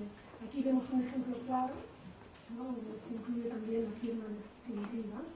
Las cláusulas de entrada en vigor son disposiciones que encontramos en las cláusulas finales de los tratados. Y normalmente hoy hay diferentes variantes, pero normalmente los tratados hoy multilaterales actualmente entran en vigor un tiempo después de que se hayan ratificado, de que se hayan presentado para su depósito los instrumentos de consentimiento a obligarse por un número de países. Pero puede haber otras, y eso depende de los negociadores. Lo que es importante también, estamos hablando de tratados multilaterales, en el caso de los tratados bilaterales, dentro de uno de las pistas, ¿no?, que como hablamos antes, que nos dice, igual es un tratado, no es un tratado, es un tratado que tiene cláusulas muy contundentes y expresas, ¿no?, explícitas de cómo entra en vigor, sobre todo por mecanismos de ratificación interna. Se llame como se llame, eso va a ser un indicio muy fuerte, ¿no?, de que el tratado es un tratado internacional. Pero hay muchos acuerdos bilaterales que no contienen esa cláusula, ¿no? Tenemos más ejemplos de la entrada en vigor. Y vamos a pasar a un tema que ha planteado muchos problemas al depositario, y es el tema de las enmiendas. Y en cada negociación a la que asistimos vemos que hay problemas con las enmiendas y cómo se interpretan. Lo que pasa es que con tratados, muchas veces con la parte de las cláusulas finales, lo que se hace se negocia en el último minuto. Los estados no tienen tiempo realmente para discutir, ahora mucho más que antes, y a veces se copian de un tratado anterior. Entonces, una vez que eso ya se ha hecho y se ha propuesto, es muy difícil convencer a los estados que sí, está bien, los precedentes están bien, pero cuando son buenos precedentes. Pero hay que revisar algunas cláusulas para no tener problemas luego de aplicación del tratado. Entonces, en el pasado, los tratados no contenían cláusulas sobre las enmiendas. El principio era: nosotros tenemos un tratado, nosotros tenemos un tratado, si nos ponemos de acuerdo los tres en cambiarlo, lo podemos cambiar, pero necesitamos el consentimiento de los tres. Si no, era la única manera de enmendar tratados. Hoy en día hay mecanismos en los tratados mismos que dicen cómo esos mecanismos se pueden, qué mecanismos hay que utilizar para enmendar el tratado. Tengan muchísimo cuidado, porque ha habido problemas también con ese tema. Una vez que un tratado establece un mecanismo de enmienda, ese mecanismo de enmienda que se aplica para la entrada en vigor de los tratados, para la adopción, solo puede ser cambiado, modificado, enmendando el tratado según los procedimientos de enmienda. Porque estamos asistiendo en conferencias internacionales, en el marco de las conferencias de Estados partes, de las reuniones de Estados partes, a yo no diría fenómeno porque no es tan generalizado, pero esta impresión de que, bueno, vamos a ver esto es una cosa, es una interpretación, la Convención no dice eso, pero vamos a tomar esta decisión, y como se adoptó una decisión por consenso sobre unas de las disposiciones de la Convención, llega siempre el problema, ¿esto realmente es una interpretación o fueron más allá y aquí están modificando de hecho la Convención? Tienen que tener muy en cuenta, y esto es importantísimo pero muy difícil de entender muchas veces, que una cosa es la unanimidad y el poder de obligar al Estado, el consentimiento del Estado a obligarse, y otra cosa es el consenso al que se llega en estas conferencias internacionales, conferencias de Estados partes, donde ese consenso para negociar decisiones de esa entidad. El tratado no se le puede tocar, esta entidad no puede tocar el tratado se puede tocar, se puede enmendar solo de acuerdo con las cláusulas del tratado.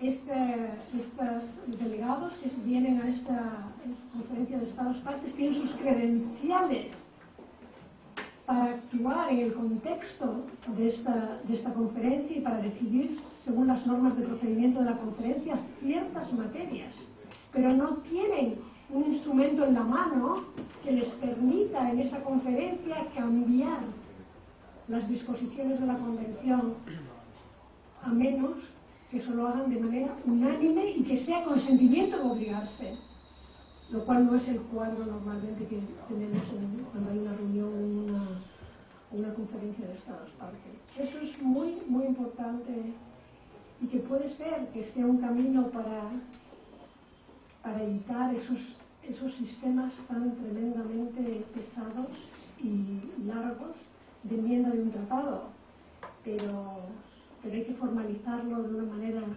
mucho más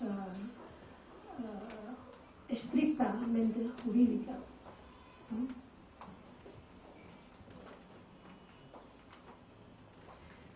En la siguiente slide están todas las, aquí están en la negrita, ¿no? Todos los pasos, ¿no?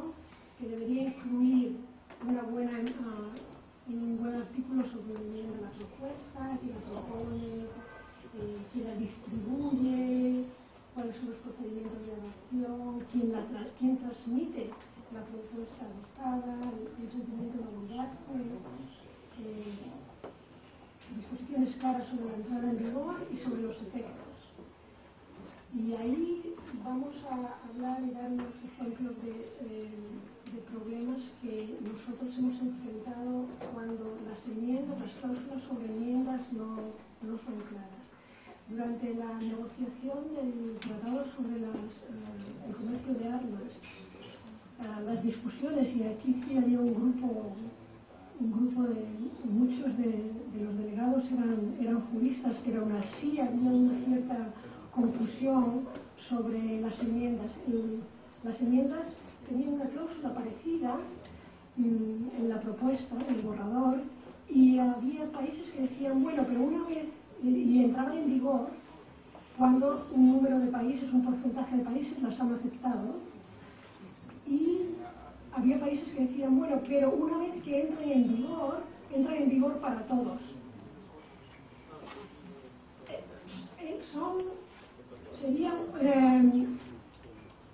Sería una disposición contradictoria, o la enmienda entra en vigor solo para los que la han aceptado después de que se cumplan ciertas condiciones, y luego para los que la acepten también cuando se cumplan las condiciones, que puede ser el depósito, 30 días después del depósito, etc., o entran en vigor para todos después que se cumplen ciertas condiciones. Este artículo decía, necesitamos este porcentaje, los 2/3 de aceptaciones, y 30 días después entra en vigor la enmienda para esos estados. Después entra en vigor la enmienda para el estado que acepte, 30 días después del depósito del instrumento de aceptación. Pero había otros que decían, y una vez que ha entrado en vigor, entra en vigor para todos porque la Convención de Viena dice eso. Vamos, Sí, sí, la Convención de Viena lo que dice es que si ustedes no han adoptado otra cosa, entra en vigor así. Tienen las reglas residuales de la Convención de Viena que dice eso, pero si ustedes ya han aceptado un sistema de entrada en vigor y han hecho muy claro que no entra en vigor sino cuando se ha aceptado, no tiene ningún sentido la regla de la Convención de Viena. Pero no piensen que es una... Esto pasó con el tratado sobre armas, el comercio de armas, pero incluso cuando hablábamos de nos ha hecho consultas con las enmiendas de Kampala, ¿no? ¿Qué pasa con los estados que una vez las enmiendas de Kampala que entran en vigor, eso es otra historia, pero de acuerdo con un artículo determinado, ¿no? Con el crimen de agresión ha habido más problemas porque es más complejo, es una enmienda que refleja dos tipos de enmiendas, una que se rige por un artículo y otra que se rige por otro artículo. Porque la Convención de la Corte Penal Internacional, el Estatuto, dice para enmendar estos artículos utilizan este procedimiento, para enmendar estos otros artículos utilizan este otro procedimiento. Entonces, en el caso de esta convención, ese era un problema, pero el otro problema es que algunos estados nos decían que ahora cuando cualquier estado deposite su instrumento de ratificación, una vez que ya un estado ratificó la enmienda, si no dicen nada, según la Convención de Viena, entonces van a ser automáticamente partes también de la enmienda sobre el crimen de agresión. Porque el artículo 121, párrafo 5, dice que entra en vigor un año después del depósito de la ratificación, pero no dice nada de lo que pasa para los otros estados. No, pero establece una obligación, el requisito para que entre en vigor para cualquiera un año después es que se presente al depositario un instrumento de ratificación. En otras palabras, la Convención ya dice bien claro que ha optado por un sistema que es que necesita mi consentimiento para que un año después entre en vigor. No podemos ahora interpretar que la Convención de Viena dice que si usted no dice nada, entonces entra en vigor, pero es que sí dice algo el tratado. O sea, hemos tenido ese tipo de problemas jurídicos y a veces argumentándonos con profesores de una alta reputación y bueno, tienen los argumentos, son no fáciles de rebatir algunas veces, pero la conclusión es esa, ¿no? Hay que tener siempre muy presente cuál es el valor y sobre todo ese valor residual de la Convención de Viena. Todo está muy bien, eso es verdad que lo dice la Convención de Viena, pero ¿qué dice en el primer párrafo? A menos que las partes hayan decidido de otra manera.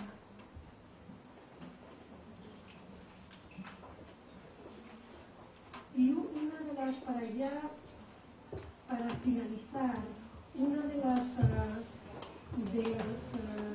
los problemas también que hemos enfrentado con respecto a las enmiendas es que hay que tener muy presente cuando en el presente el futuro. Entonces tenemos que tener muy presente que hay ciertos cambios que aunque nosotros queramos cuando negociamos un tratado que las enmiendas solo se apliquen a aquellos que han decidido obligarse, que han consentido obligarse, hay ciertas disposiciones de las convenciones que tienen un carácter institucional y práctico que necesitan enmendarse para todos. Y eso, con la Convención de Derechos del Niño tuvimos un problema en el que, de acuerdo con las cláusulas de la Convención sobre Derechos del Niño, el comité estaba compuesto de un número de miembros. Y entonces se modificó la Convención para, en vez de 10, que fueran 18. Tardó en entrar en vigor la enmienda porque se necesitaba un número de países y la Convención decía que entraba en vigor después de un porcentaje de países. Pero, y que el resto de los países tenían que aceptar y entraría en vigor después del depósito. Claro, cuando entró en vigor y el comité pasó a tener 18, no podía tener 18 miembros para unos y para otros no tener 18 miembros y tener 10. No tenía ningún sentido. Entonces hay que prever ese tipo de circunstancias y un buen consejo es ver si hay disposiciones de carácter institucional, secretarías, conferencias de Estados partes, comités. Tener en cuenta que no se puede operar con dos regímenes diferentes. Hay que tener un régimen que se aplique de igual manera a todos. Entonces, por ejemplo, la Convención sobre los Derechos de los Discapacitados, las personas con discapacidad, tiene una cláusula sobre eso. También la Corte, en el Estatuto de la Corte Penal hay una cláusula para este tipo de enmiendas de tipo institucional. Y con esto creo que concluyo la parte de las cláusulas finales, porque nos hemos extendido un poco más. Y si tienen alguna pregunta.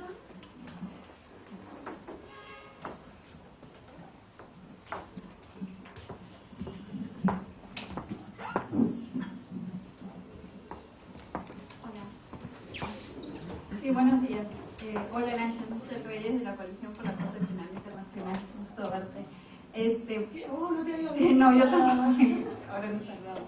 En primer lugar, muchísimas gracias por aclarar el tema y el ejemplo concreto de las enmiendas al Estatuto de Roma. Fue algo que conversamos en Nueva York y fue la Oficina de Asuntos Legales la que nos aclaró para nosotros, porque efectivamente mencionabas uno de los problemas de esta tendencia o esta práctica a veces desviarse o llegar a fórmulas extrañas o ajenas de enmiendas, y nuestra experiencia en la coalición fue justamente después de que se adoptaron las enmiendas, ni siquiera había una uniformidad entre los propios estados que la habían adoptado en cuanto a qué artículo del estatuto aplicar, cómo leerlas, si entraban en vigor para los 30 estados que se requería según la resolución, que se requiere según la resolución, o para todos los estados partes. Creo que es algo que mañana se va a desarrollar también, pero creo que fue una experiencia en que realmente nos ayudó a ver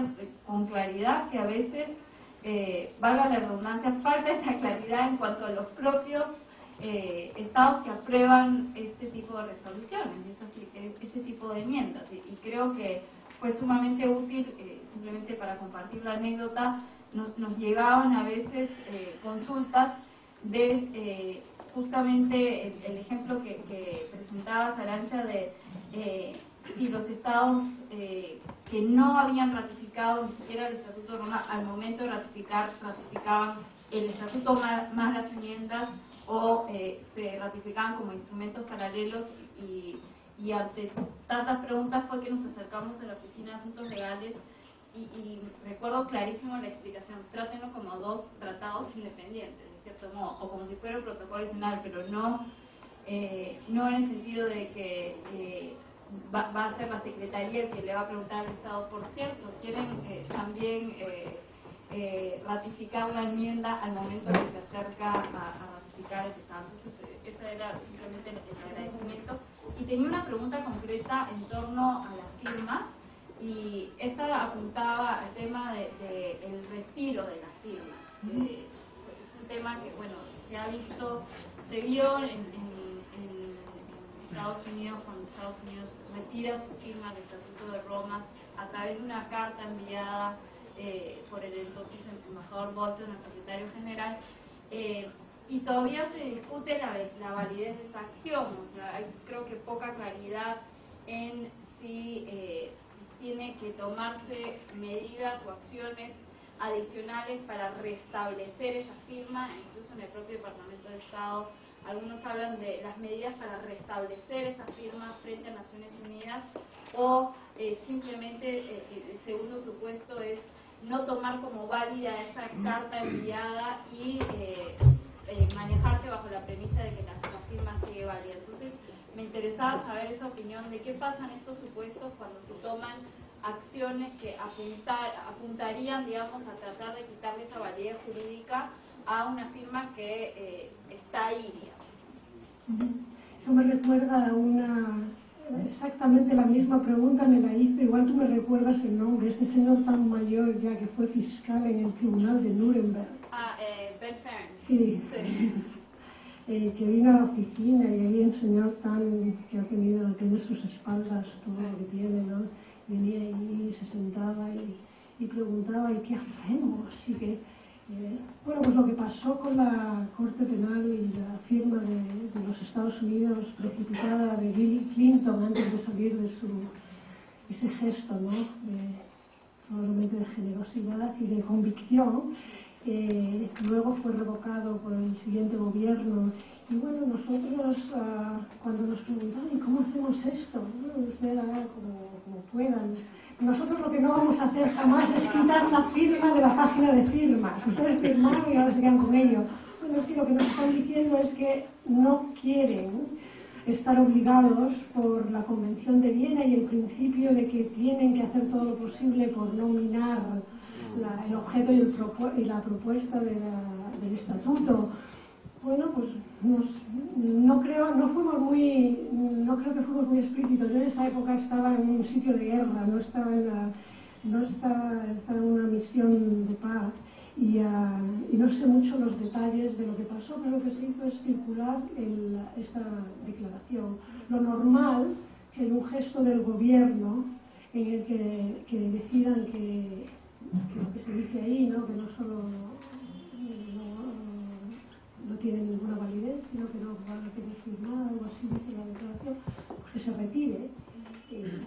Bueno, están como firmantes de pleno derecho con los poquitos derechos y obligaciones que te da la firma, ¿no? Porque al fin y al cabo la firma, si no es una firma vinculante como la firma definitiva o la firma de los tratados vinculante en los tratados bilaterales no significa nada. Yo lo que diría es que sería mucho mejor que pasara lo imposible, pero bueno, eso no pasará. Y moverse ya a la ratificación y dejar la firma ya tranquila y en paz. ¿Sí? Sí.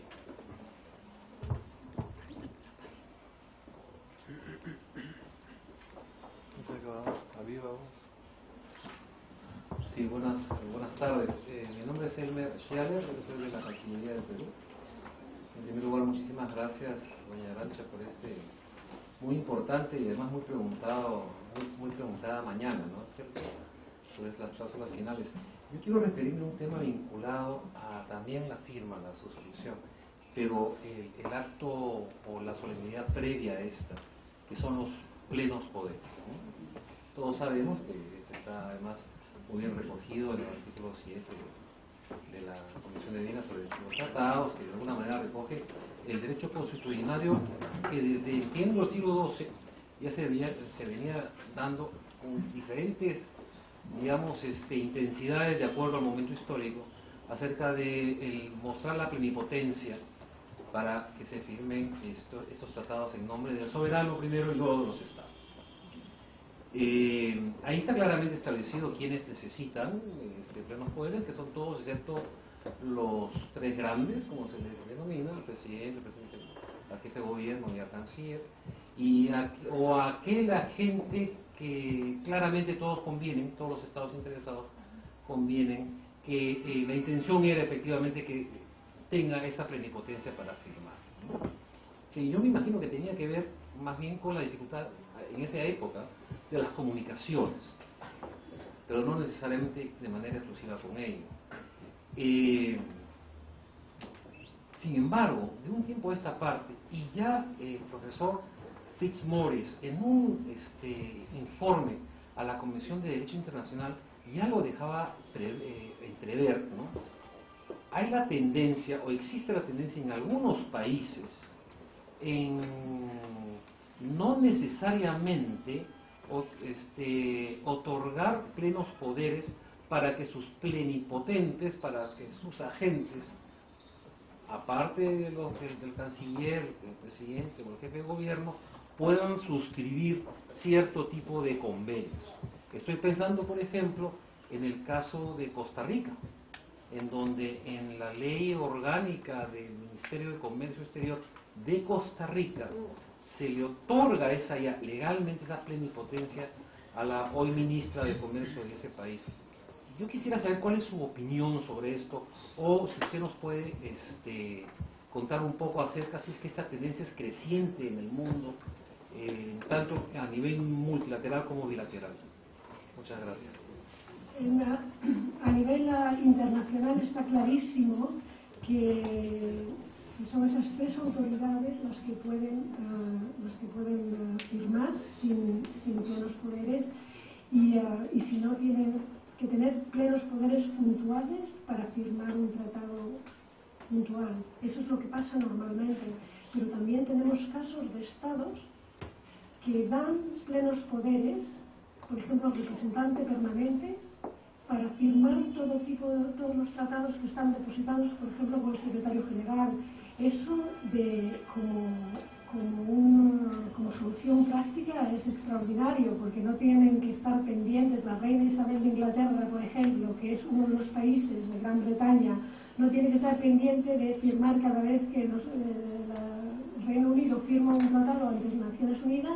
Su embajador puede venir. Nosotros tenemos en nuestros archivos los plenos poderes permanentes, que cambian cada vez que cambie la autoridad, y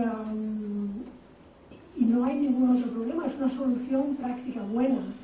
En el caso de los regímenes internos, ¿no? Nosotros ahí ya nos metemos, en el sentido de que si yo recibo la Secretaría recibe un tratado para el registro que está firmado por el ministro de Comercio y la ministra de Asuntos Exteriores del otro país, nosotros no entramos en si tiene plenos poderes o no tiene plenos poderes.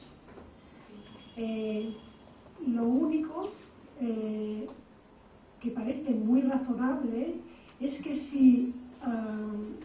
si hay un ministerio, pero esto es una cuestión de opinión, si hay un ministerio particular que concluye tratados constantemente y es una necesidad, ¿no?, el poder dar esos poderes al ministro del ramo, que se den esos plenos poderes. Nosotros los aceptamos a nivel internacional. En nuestro caso podría ser lo mismo cuando en el país en concreto, como en el caso de Costa Rica, dirían, bueno, pues sí, vamos a dar plenos poderes, el ministro de Asuntos Exteriores le da plenos poderes a la ministra de Comercio, y así no hay ningún problema y queda bien claro. ¿Sí? Sí, es para referirse al buen conocimiento que tiene Perú de cómo funciona el ordenamiento en Costa Rica. Buenos días. Bueno, aquí se hizo una referencia a Costa Rica. Sería bueno, me parece oportuno ampliar este tema. La Convención de Viena sobre Derechos Tratados establece la norma, existe una norma que habla de que en ciertos casos no se requieren de plenos poderes, y dentro de esos casos están aquellos ministros diferentes del ministro de Relaciones Exteriores que por razones de la práctica tienen competencia sobre esa materia. En el caso de Costa Rica, efectivamente hay una ley constitutiva del Ministerio de Comercio Exterior donde se le da competencias exclusivas al ministro de Comercio Exterior o a la ministra en este momento en todo lo que es inversiones y comercio exterior. Incluso un pleno poder tendría que ser firmado en materia de inversiones o comercio exterior, tendría que ser firmado por la presidenta y la ministra de Comercio Exterior, y no el canciller. Eso ha llegado incluso hasta la Sala Constitucional. La Sala Constitucional ha establecido que sí, que no ve vicios de inconstitucionalidad en el caso de que la ministra de Comercio Exterior pueda suscribir convenios internacionales. En ese caso estaría parado por la Convención de Viena en relación con esa disposición que habla de otros ministros que por razones de práctica tengan competencia en esa materia. Sí, los ordenamientos internos pueden prever ese tipo de soluciones. Sin embargo, para nosotros está clarísimo quién puede y quién no puede, quién necesita tener los poderes